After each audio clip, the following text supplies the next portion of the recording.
Oi, pessoal, boa noite. Sejam muito bem-vindos aqui novamente com a gente. Nós vamos hoje com o tema Obsessão e Suicídio, com o nosso querido Fábio Neves. Ele já entra aqui. Já entrou, né, Fábio?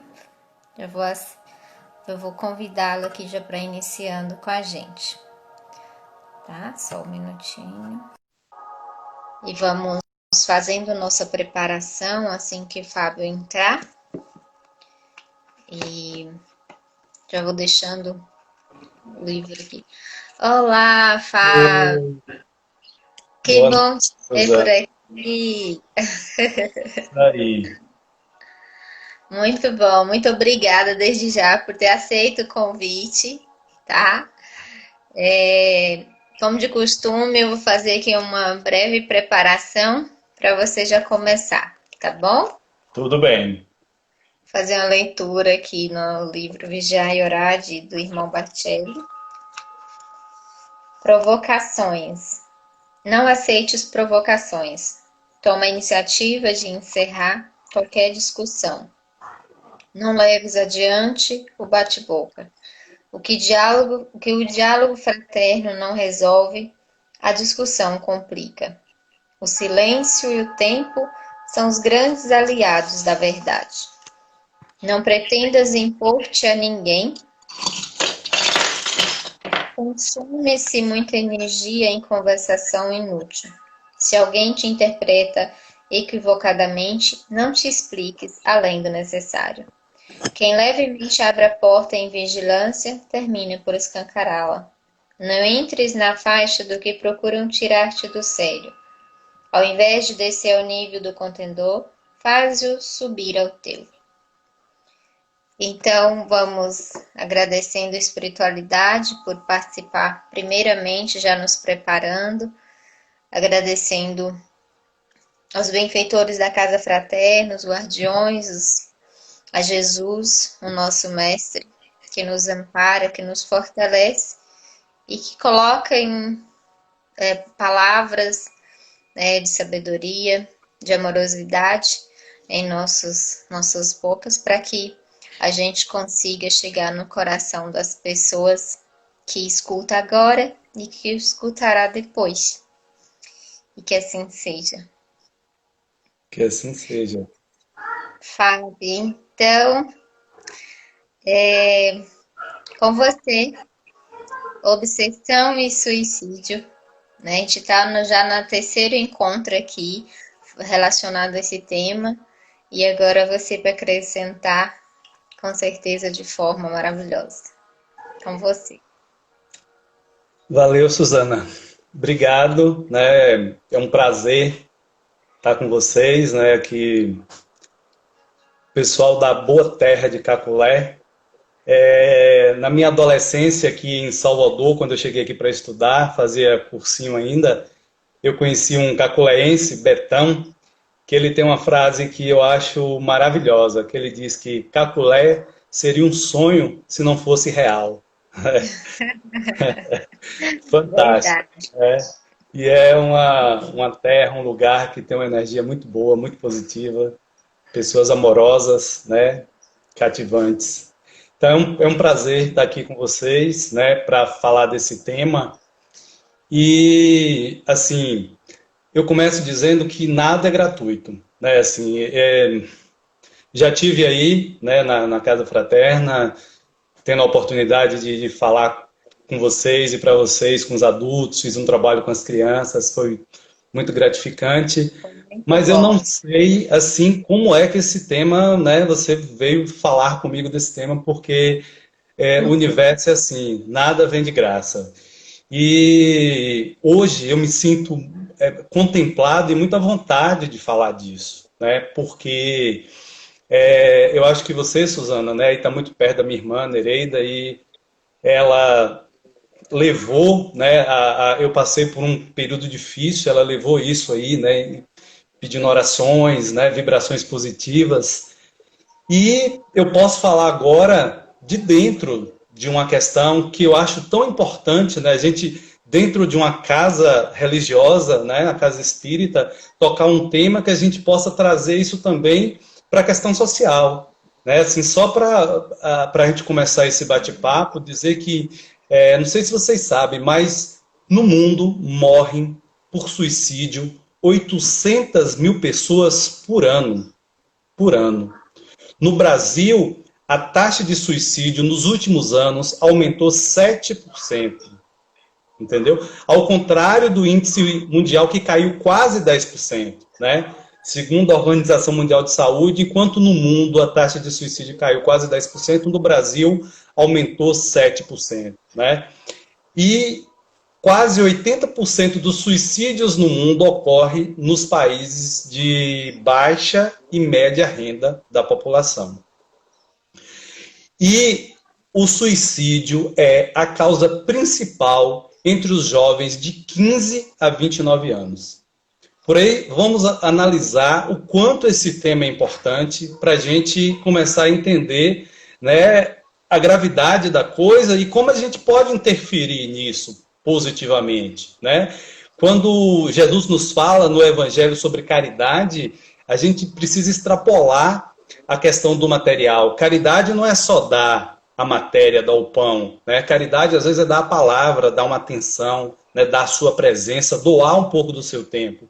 E muitas pessoas que estão nesse estado que pode levar a um suicídio, muitas vezes precisa apenas de uma palavra, ou de um ouvido para que ela possa desabafar, ou de um ombro para que ela possa recostar e chorar, né? De um abraço.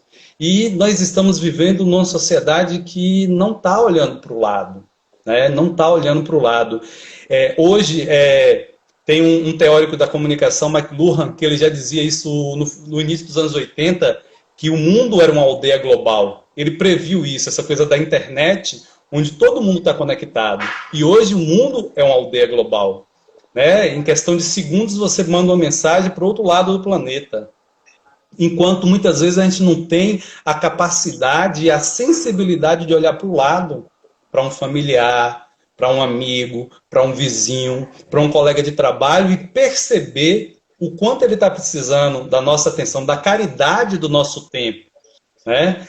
E assim, hoje nós temos uma organização não governamental no Brasil, que é o CVV, que é o Centro de Valorização da Vida, que eles estão disponíveis 24 horas por dia para dar atenção a quem necessita. Que por telefone, pelo WhatsApp, por e-mail, 24 horas por dia vai ter alguém lá, num trabalho voluntário, para ouvir quem deseja colocar para fora as suas questões e as suas angústias.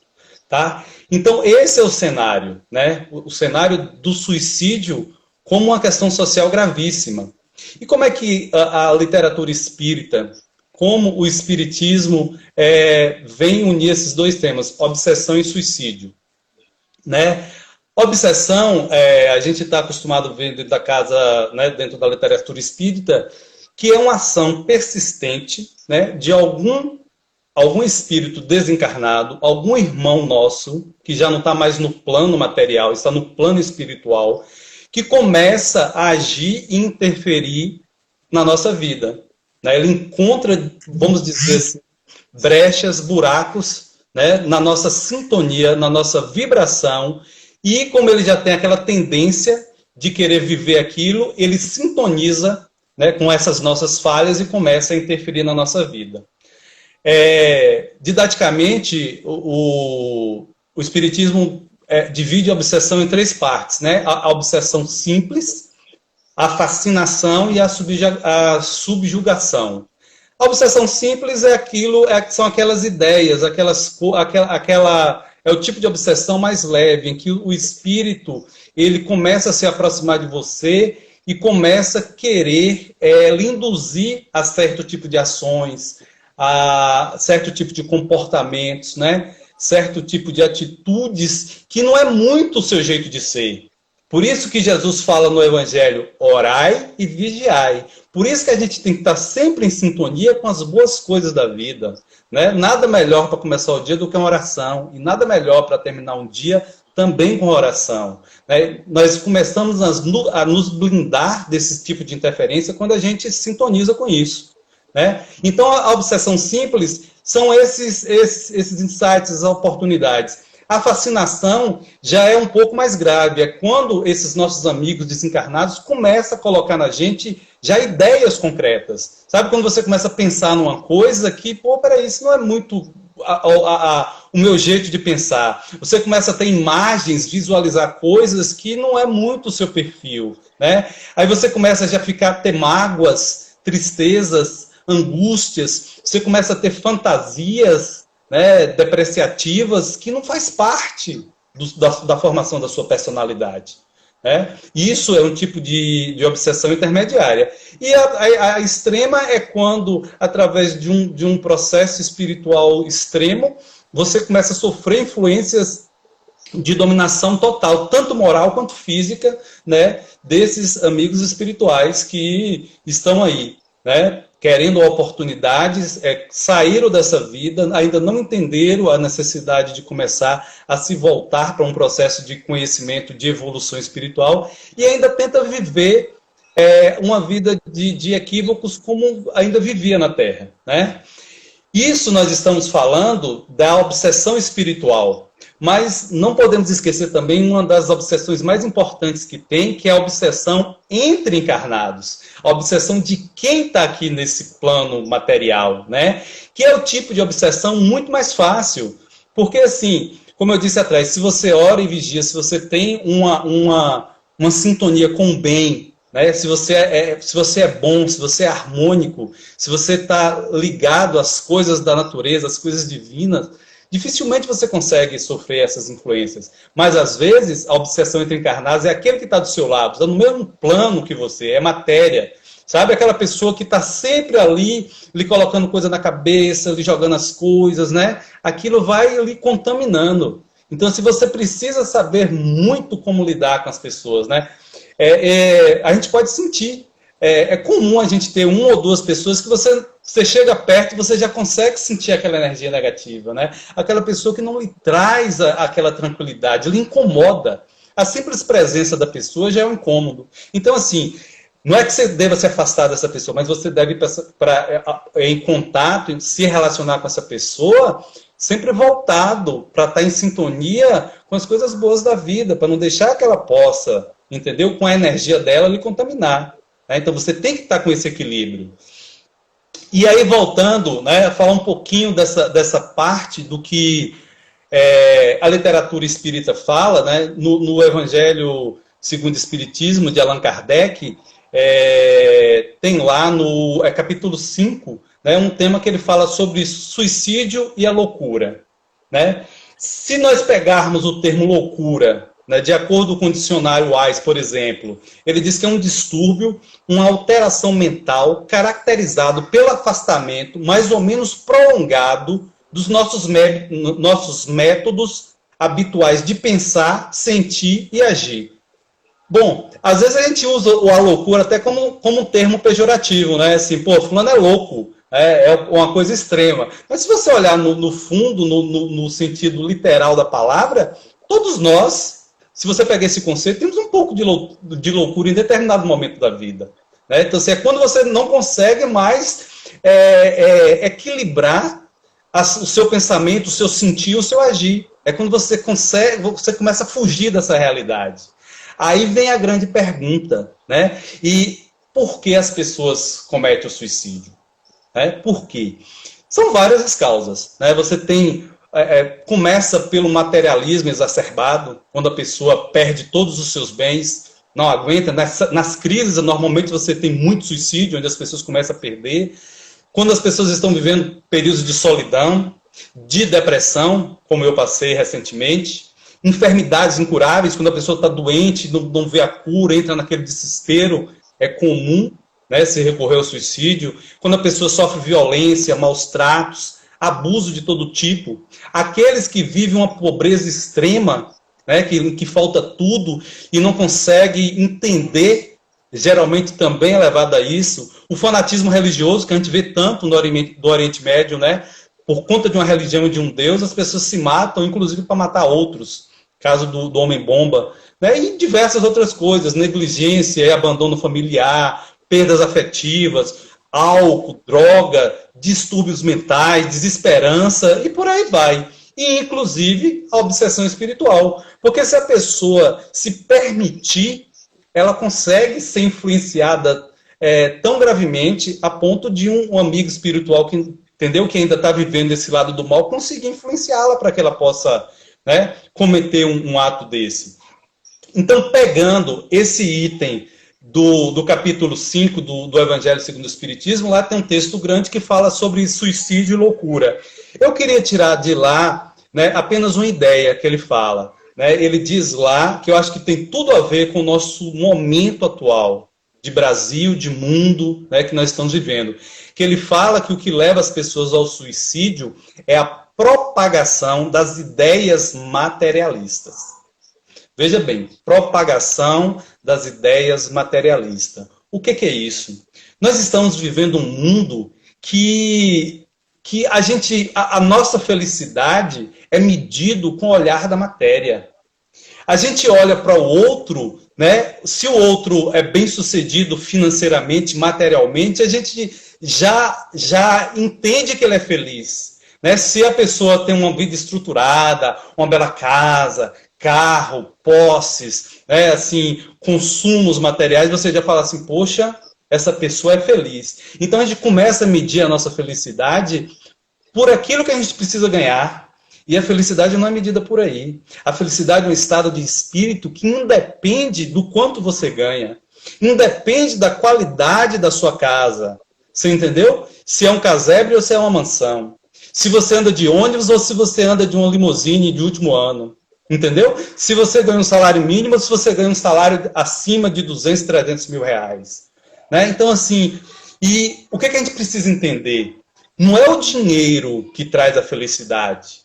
Também não é o dinheiro que traz a infelicidade. O dinheiro é útil, é necessário. Se você ganha com o seu suor do seu trabalho, com o seu sacrifício, com as suas habilidades, que é um dom, ele é muito bem-vindo e você deve ter uma boa casa, um bom carro, fazer belas viagens, usufruir disso. Mas uma coisa você tem que parar e pensar sempre.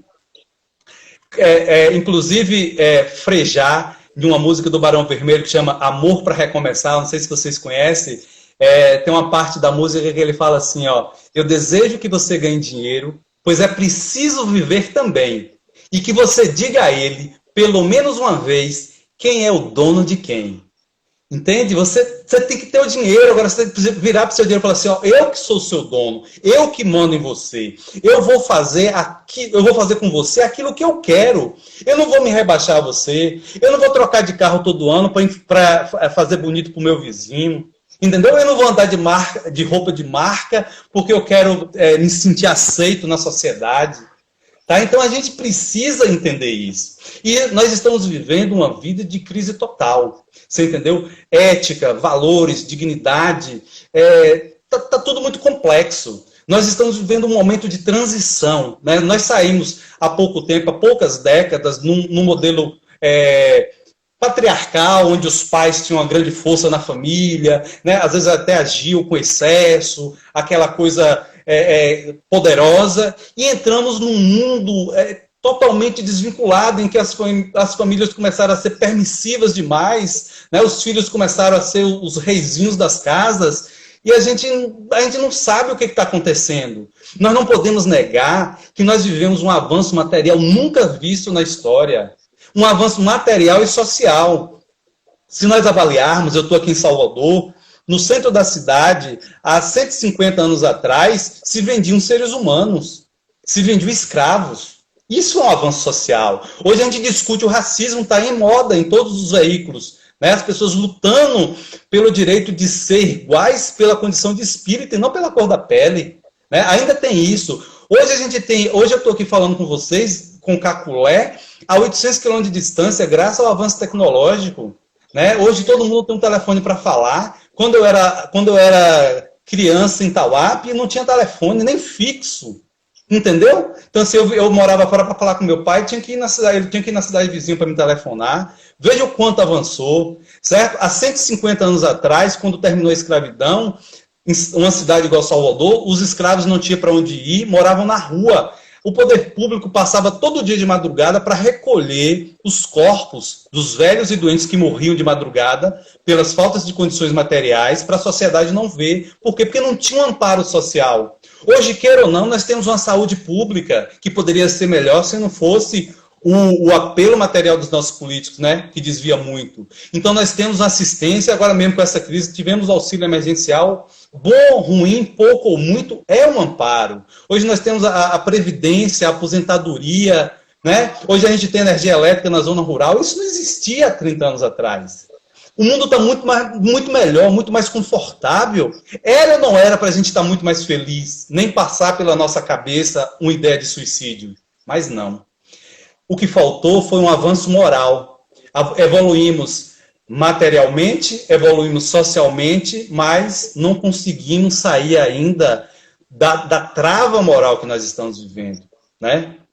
Estamos vivendo uma situação complicada, porque assim, os valores estão se perdendo. Tá? Assim, a gente está olhando muito para o material, muito para essas coisas, e agora? O que eu faço? Os jovens. O maior índice de mortalidade das pessoas de 15 a 29 anos é suicídio. Imagine a falta de perspectiva. O que essas crianças, uma pessoa de 15 anos é uma criança, o que está faltando nela? Né? O que está faltando para a gente?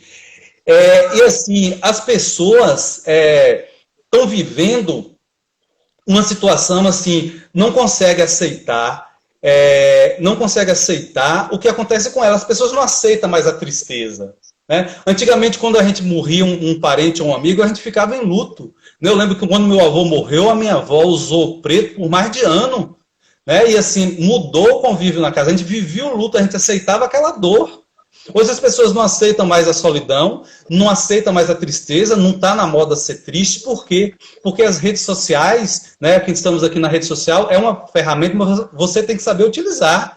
Né? Tudo é para o bem e para o mal. As pessoas hoje vivem o que tem um sociólogo polonês ligado à área de comunicação, que é minha área, chamado Zygmunt Baum, que ele fala da modernidade líquida. Hoje nós vivemos a modernidade líquida. Por quê? Porque as relações econômicas, sociais, são tão frágeis. Né? Eu tenho 1 milhão de amigos no Facebook, mas eu não tenho uma pessoa que eu possa desabafar.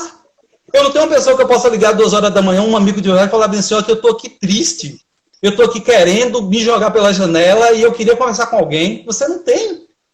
Né? A gente olha muito para o outro e as pessoas postam muito na internet, no Face, no Instagram, de roupa bonita, comendo pratos fantásticos, coloridos, em viagens, paisagens, rindo alegre. Vende uma ideia de que essa é a realidade dela. E ninguém é assim.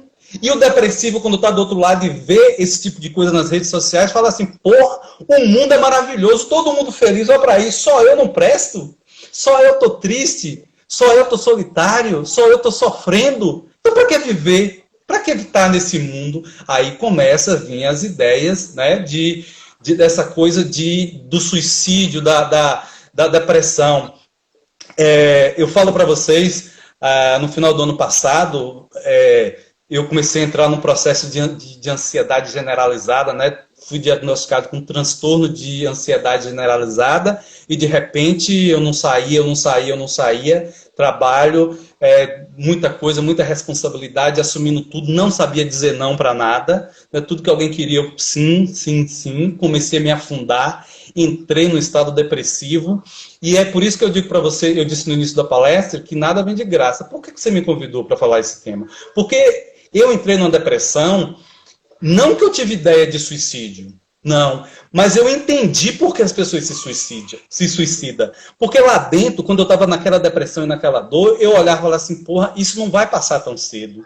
É tão insuportável a dor, a solidão de uma depressão, que você pensa assim, caramba, era mais fácil, se você acredita em algo mais, se você não é uma pessoa espiritualizada, se você não tem suas crenças, tá? Se você não é uma pessoa que tem suas convicções, você acaba cometendo suicídio. É porque eu pensava assim, a maneira mais fácil de acabar com isso é acabar comigo. Só que eu sabia que se eu tiro a vida, minha vida não acaba. Eu tenho consciência de que eu sou um ser imortal. Né? é eterno. Né? Eu sou uma bela criação de Deus. Deus é maravilhoso quanto a isso. Então eu falei, não, eu vou sair disso. E, assim, e aí, quando eu falo assim, de olhar para o lado, eu comecei a fazer terapia e um dia, numa segunda-feira de manhã, eu saio da minha sessão de terapia, que era 7 horas da manhã, 8 horas, chego na recepção, tá minhas duas irmãs, Nereida e Bianca. Nereida, acho que estava em Porto Seguro, né? Eu falando com ela no final de semana, ela percebeu o estado que eu estava, saiu de Porto Seguro, né? Deixou Lisa, a filha dela, pequenininha, com 2 anos, né? Não tinha nem 2 anos ainda, lá com o Diego, voltando para casa. E Bianca saiu de Aracaju, também deixando o filhinho dela, Heitor, né? De 2 anos e pouco, para vir estar comigo. E quando eu olhei aqui, eu falei assim, meu Deus, o que vocês estão fazendo aqui? Né? Assim, eu me senti incomodado. Você sabe por quê? Porque a depressão, ela é marginalizada, ela não é aceita como uma coisa natural do humano. Ela é tida como uma frescura, entendeu? A pessoa é frágil demais. Porque se você vira no seu trabalho e fala bem assim, ó, eu não vou trabalhar hoje não, porque eu quebrei o braço. Aí você pode até mandar uma foto com o braço quebrado, engessado, né? Você anda pela rua, pô, não está trabalhando porque está com o braço ou a perna engessada. O quê? É visível. Todo mundo sabe onde é que está a sua dor. Mas quando você fala bem assim, ó, eu não estou bem, eu tô angustiado, eu tô depressivo. Aí as pessoas falam assim, como é que é isso? Eu não tô, né? O mal não é evidente, então as pessoas não aceitam. E quando a presença das minhas duas irmãs ali, eu me senti incomodado. Eu falei, porra, isso é uma confissão de fraqueza, né? Tirar elas da vida dela, dos filhos pequenos, para vir aqui ficar comigo. Mas foi o meu ponto de salvação, foi a minha âncora. Sabe, porque eu estava num processo tão grande de questionamento. E falar assim para vocês, foi a melhor coisa que aconteceu na minha vida, foi esse processo de depressão, né? Porque é importante chegar no fundo do poço. Porque, inclusive, Jesus chegou no fundo do poço, né? Jesus, ele foi para o deserto, passou 40 dias. É importante o deserto na nossa vida. Como foi importante o deserto na vida de Jesus, de pensar sobre isso, né? Então, assim, a minha depressão foi o meu deserto. Né? Eu cheguei ali, parei, refleti, pensei, vi onde é que eu estava errando na vida, vi onde eu precisava melhorar, entendi qual era o meu processo, qual é o meu mecanismo, né? Percebi o quanto eu era querido pelas minhas irmãs, pela minha esposa que estava do meu lado o tempo todo, né? Brigando comigo nesse processo todo. Então, assim, é importante, e daí você precisa entender assim, a vida é em fluxo. A vida são como as marés, né? Você sobe, você tem momentos de alegria, aí volta e você tem momentos de o quê? De mais solidão, né? Tem dia que você não acorda tão bem. Mas o que é que a gente precisa entender? A gente precisa entender que isso faz parte da vida e que a tristeza, a solidão é normal. Aí volta para o orai e vigiai, né? Você precisa estar diante disso.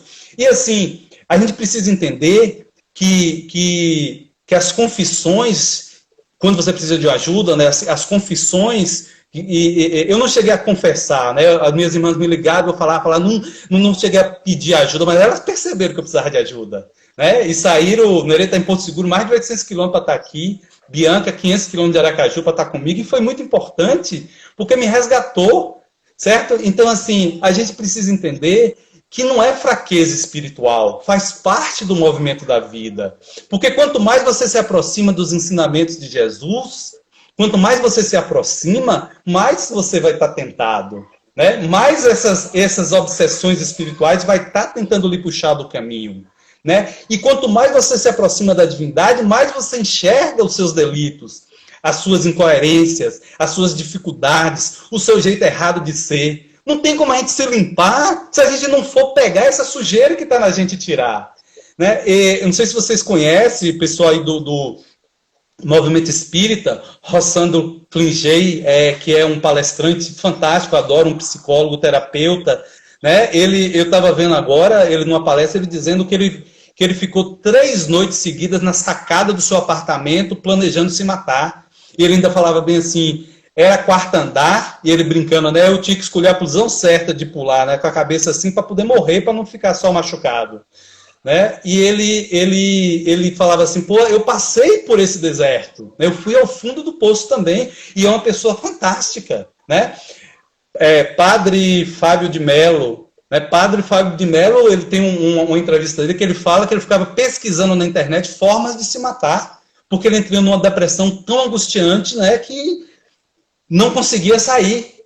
Mas saiu por quê? Porque voltou para si mesmo. Né? Então é isso, a gente precisa entender que faz parte da nossa vida a dor, a tristeza, a solidão, a depressão, e você precisa viver com isso, porque a gente está vivendo o que eu falei para vocês, a modernidade líquida, a gente quer resolver tudo de uma hora para outra. Né? A gente não tem tempo para nada, a gente não para, a gente não se escuta, e aí acha que estou deprimido, eu vou logo me matar. Porque é a forma mais fácil de resolver tudo na vida. As pessoas não querem ter trabalho. Né? As pessoas não se conectam com si mesmo. Eu costumo dizer nas minhas aulas e minhas palestras que o seguinte, a saída é para dentro. Se você não se conhecer, como eu acabei fazendo forçosamente nesse processo de depressão que eu passei, se você não se conhecer, como é que você vai se resolver? Como é que você vai crescer? Como é que você vai evoluir? Entendeu? Então, assim, a gente não pode ficar nessa coisa de entre a depressão, eu sou culpado, tá? Eu sou o pior. Não. A culpa gera depressão que leva ao suicídio. Né? E o suicídio nada mais é do que uma estratégia de fuga. A pessoa não quer lutar por ela mesma. Eu entendi isso quando eu estava lá dentro. Percebe? Eu estava lá dentro, eu entendi como é fácil não lutar. Porque eu precisei lutar. Eu precisei orar e vigiar mais, eu precisei rever meus conceitos, o meu estilo de vida. Né? Por exemplo, eu era síndico do prédio que ia fazer 4 anos. Né? O meu prédio tem quase 15 funcionários, é quase uma pequena empresa, e aquilo me demandava, eu tenho mais outros negócios que eu cuidava. Tal. A primeira coisa que eu fiz nesse processo de depressão, eu falei, não sou mais síndico. Chamei o subsíndico, falei, assuma, porque comecei a aprender a dizer o quê? Não. O não para o outro é um sim para você mesmo, né? Porque quando você não dá um não para o outro, você está dando para você. Você precisa entender até que ponto você pode chegar, né? E assim, culpar-se e ficar se justificando na vida é perda de tempo.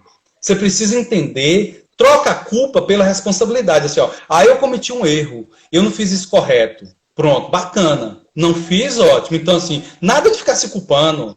Você não tem culpa de nada, porque você agiu de acordo com a consciência e com o acervo intelectual e conceitual que você tinha naquela época. Hoje, se você acha que você fez errado, não se culpe. Troca essa culpa por responsabilidades. Né? Vá mudar a trajetória da sua vida e talvez a vida de outros com isso que você aprendeu. E assim, tem um caso fantástico de um cara que ele participou da Segunda Guerra Mundial e ele era um assassino frio e cruel. Né? Ele matava os prisioneiros e tal, atirava e tudo. Aí ele reencarnou e veio para pagar isso, né? Porque aqui se faz, aqui se volta para pagar. E quando ele chegou aqui, o que ele fez? Qual foi o planejamento reencarnatório que ele fez? Ele veio com o seguinte propósito. Ele veio, nasceu, estudou, se formou médico e foi para a zona de conflito, você entendeu? Atender os feridos. Tá? Então o que é isso? É você pegar a sua culpa e transformar em responsabilidade. Tanto mal eu fiz para as pessoas naquela outra encarnação, agora eu vou tentar reverter isso com bem. Né? É isso que é você trocar a culpa por responsabilidade. Assumir esse compromisso.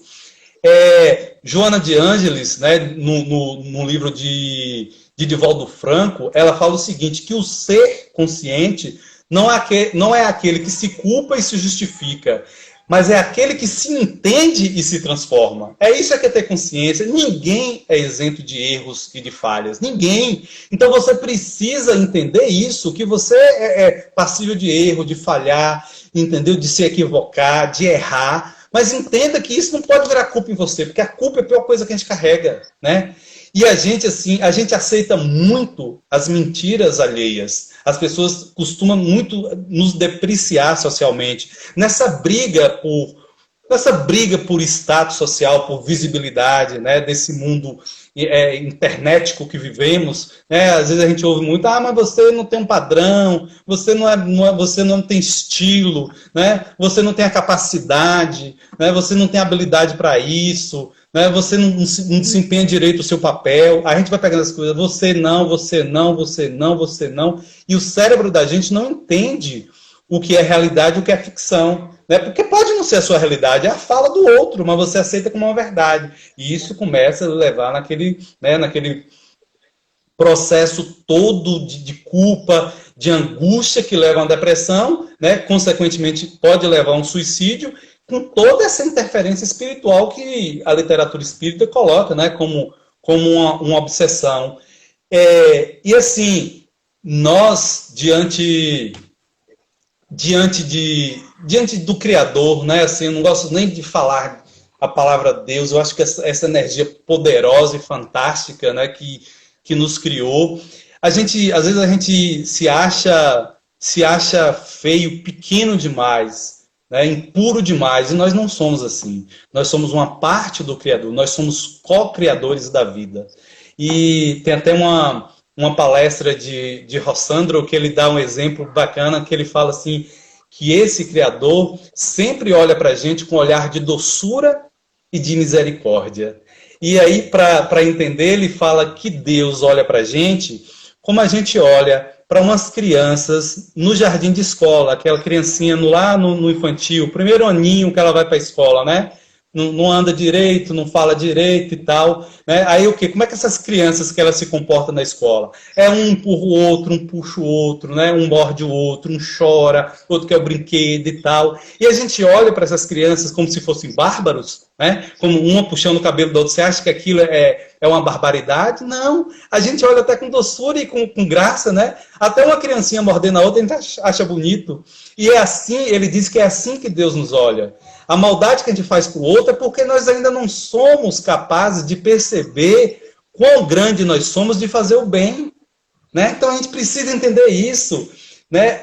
E a gente tem que olhar para o mundo. Eu volto a falar, a grande saída é para dentro. Olhe para você. O que você gosta? Qual o seu propósito de vida? Né? Não se compare com ninguém, porque outra coisa é isso. A grande base da nossa angústia é a comparação.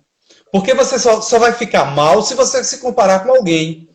Né? Se você olha uma página do Instagram, do Face de alguém que está sempre feliz, você está o quê? Se comparando com ela. Você, não estou bem porque ela é mais feliz do que eu. Se você olha os seus bens materiais, os seus salários, você está sempre comparando com alguém. E isso vai te levando, né, para baixo, isso vai te angustiando, te deprimindo, e você começa a se colocar numa situação de inferioridade. E ninguém quer ser inferior. Por quê? Porque nós não nascemos para ser inferior a ninguém. Nós somos iguais, somos co-criadores do mesmo grande Criador, estamos de igual para igual. Né? E quando você enxergar que tenha alguém realmente melhor capacitado do que você, melhor posicionado, com atitudes melhores do que as suas, com posicionamentos melhores do que os seus, com atitudes na vida de ajuda ao próximo, de caridades verdadeiras, não inveje, se inspire nele. Né? É o bom exemplo a seguir. Porque não adianta você ficar se comparando com ninguém. Seja você mesmo. Procure entender o espírito que você é, as suas falhas, as suas questões, as suas angústias, e vamos viver. E a felicidade, gente, a felicidade não se compra, a felicidade não está em palácios. A felicidade, Jesus já dizia que ele iria nos mostrar o reino de Deus. Né? Ele prometeu o reino de Deus para todos nós. E onde é que está o reino de Deus? Está dentro de nós. Quando nós percebermos que precisamos aquietar a nossa ansiedade, né? A nossa ganância, o nosso não amor, a nossa falta de caridade, quando a gente for equilibrando tudo isso dentro da gente, a gente começa a entrar numa sintonia de paz, né, e de equilíbrio, e isso é evolução, isso é crescer, isso é se aproximar do divino, né? Isso nos coloca mais perto do Criador. Isso evolui. Não você ficar se comparando com tudo na vida, né? Querendo abraçar o mundo com as mãos. E assim, eu ando muito no interior, né? Assim, não sei se vocês sabem, eu sou de Tauape, né? Tauape City, a maior micrópole do mundo, né? Um berço perdido de civilização. E eu gosto muito de gente, eu gosto de conversar com as pessoas. E uma coisa eu tenho certeza, sabedoria é diferente de formação, porque eu convivo aqui, às vezes, com pessoas que têm doutores, pós-doutores, né, PhDs na área de comunicação, que é minha área, e assim, às vezes as pessoas têm formação, mas não têm sabedoria. E às vezes eu converso com uma pessoa lá da zona rural, aquele senhor de 80 anos, calejado pela vida, que tem uma serenidade, tem uma sabedoria, tem uma paz interior. Sabe, aquela pessoa que não se cobra nada, que está ali para viver o que a vida tem para lhe dar. Entendeu? Sem expectativas grandiosas e dantescas de querer abraçar posses e coisas, né? É a pessoa que ela tem um bem tão inato, uma parte do divino tão aflorada, que se ela tiver um pão só, e se você passar na casa dela no horário dela tomar café, ela não te oferece. Ela divide logo. Sabe, eu vou tomar café, tenho aqui um pão e divide ao meio. Né? Então, isso é a verdadeira essência divina. É você fazer o bem sem olhar quem, sem olhar as suas condições. Né? Porque São Francisco de Assis já dizia, é dando que se recebe. Se você doa a metade do seu pão, o universo vai arrumar uma forma de lhe retribuir aquilo. Né? Deus não é gratuito, e a gente tem que enxergar a obra de Deus como uma coisa não sobrenatural. Às vezes a gente quer ver milagres de Deus como uma coisa sobrenatural, como uma coisa espetaculosa, mágica. Não, Deus está presente nas coisas mais simples. No amanhecer de sol, no desabrochar de uma flor, né? Na chuva que cai. Veja quanta beleza existe na natureza, as árvores frondosas, o sol se pondo, né? Um rio cristalino. E assim a gente está destruindo a essência de Deus, a manifestação mais pura de Deus, que é a natureza. Veja agora a queimada no Pantanal que a gente está vendo aí na televisão, né? Tanta destruição. Isso é tocar na essência divina. O homem está trocando, que eu disse antes, está trocando o olhar da felicidade pelo olhar do material, trocando a beleza divina por coisas materiais. Né? Dizem que a maioria daqueles incêndios são propositais, né, para poder fazer engrilhagem de terra e tal. Então, assim, veja só o quanto as pessoas estão olhando, né, para o material e esquecendo do essencial, que é o espírito, né, o harmônico, o equilíbrio. E se a gente entender isso, a gente vai cada vez ficar mais longe desse tipo de obsessão, desse tipo de angústia e desse tipo de depressão que pode levar ao suicídio. Né? A gente se afasta, se aproximando de Deus e procurando se entender. Né? Que ninguém é mais feliz, que ninguém pode ser mais feliz do que você, porque você é único. Você não pode se comparar com ninguém. Né? Você é único. Nenhuma pessoa no mundo tem duas impressões digitais iguais. Né? Todo mundo é diferente. Todo mundo tem a sua individualidade. Então, não se compare. É da comparação que gera a tristeza, a angústia, a solidão, a depressão, consequentemente o suicídio. Então, isso que a gente precisa entender. Tá? Que assim, é mais do que isso. E assim, precisamos pedir socorro, precisamos falar. Né? Setembro é o Setembro Amarelo, né? Que é um mês voltado para as ações contra o suicídio, né? De combate ao suicídio. Porque é um assunto de saúde pública importante. São 800 mil pessoas por ano que cometem suicídio no mundo. Então é uma coisa essencial, uma coisa importante para a gente pensar, para a gente refletir, para a gente tentar entender o que se passa com a gente. Né? A gente vai até que hora, Suzana? Só para eu não falar muito e me perder. Olha, nós temos uns 5 minutinhos. Tá, então deixa eu finalizar. Então, assim, tem um sociólogo, né, que Jean-Paul Sartre, francês, que inclusive morreu recente assim, anos 80, né, que ele fala uma coisa importante. Não importa o que a vida fez com você. O que importa é o que você faz com o que a vida fez de você. Né? Se a gente ficar reclamando da nossa atual situação na vida, você não vai para lugar nenhum. Né? Quantos nascem pobres e morrem pobres se queixando, né, da divindade porque não tem, e não faz nada para mudar essa coisa. Quantos exemplos de pessoas que nasceram na miséria e hoje são milionários, né? São ricos tanto materialmente quanto espiritualmente. Por quê? Porque subiu na vida pisando em todos os degraus, né? Subiu a escada usufruindo de todos os degraus. Muitos já nascem ricos, já nascem da metade da escada para cima e não tem essa vivência de quem nasceu lá embaixo e lutou para crescer, né? E tem tanta gente, tem pessoas tão pobres, mas tão pobres que as únicas coisas que eles têm é dinheiro. Sabiam disso? Porque não tem felicidade, não tem satisfação, não tem amigos verdadeiros, não tem parentes próximos, né? Não tem um lazer e uma coisa que lhe dê. A gente precisa ter algo de fruição na vida, a gente precisa ter algo que nos agrada, a gente precisa estar vivendo em sociedade, estar vivendo em família e ter aquilo que alegra o nosso espírito.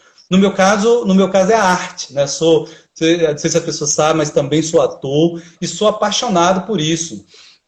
E dizer assim para vocês, todo mundo passa por dificuldades, por tristeza, por depressão. Eu estou aqui falando de mim, falei do Rossandro, falei do Padre Fábio de Mello.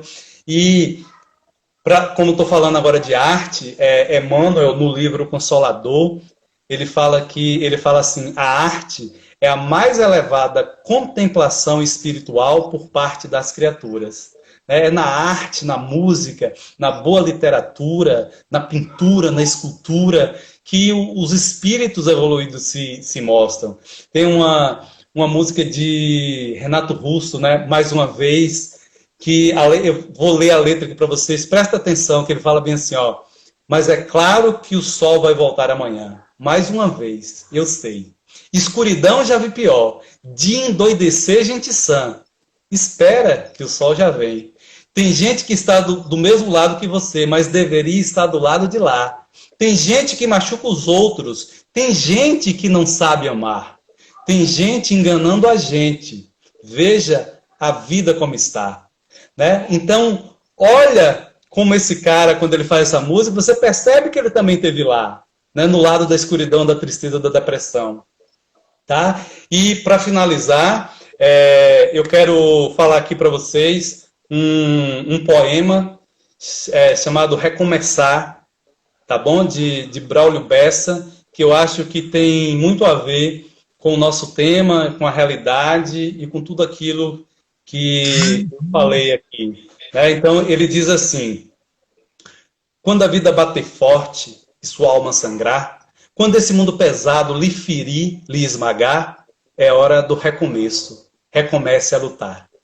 Quando tudo for escuro e nada iluminar, quando tudo for incerto e você só duvidar, é hora do recomeço. Recomece a caminhar. Quando o mal for evidente e o amor se ocultar, quando o peito for vazio e o abraço faltar, é hora do recomeço. Recomece a amar.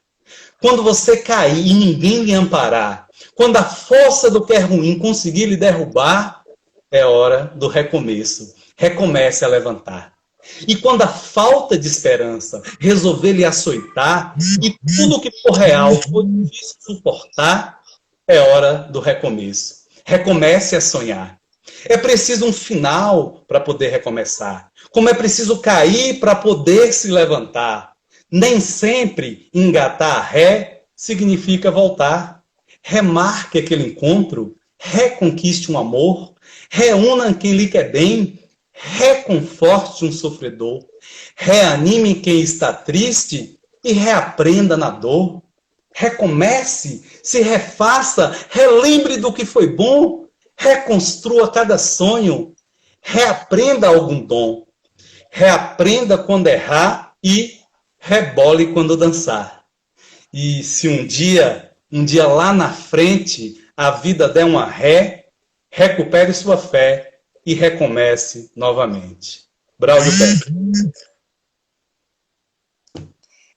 Oh, que legal! Muito grata, Fábio. Eu sabia que ia ser maravilhoso, que você é assim, né? Você tem uma luz, você tem, né, uma expansão de luz que a gente percebe de longe. e tuas palavras passa isso pra gente. Acho que todos aí pode ter contribuir. A gente não tem tempo de falar todos os comentários, as contribuições do pessoal aí, mas foram muitas. Muita gratidão para você, muita gratidão a todos que estão aí com a gente.